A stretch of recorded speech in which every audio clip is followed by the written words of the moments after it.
Windmill for birds. This windmill is homemade.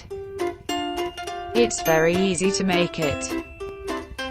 A laser can be made from some sheet metal, or you can use some leaves from a old fan. Small chain hit the metal when the leaves turned and producing the noise from which the birds are afraid.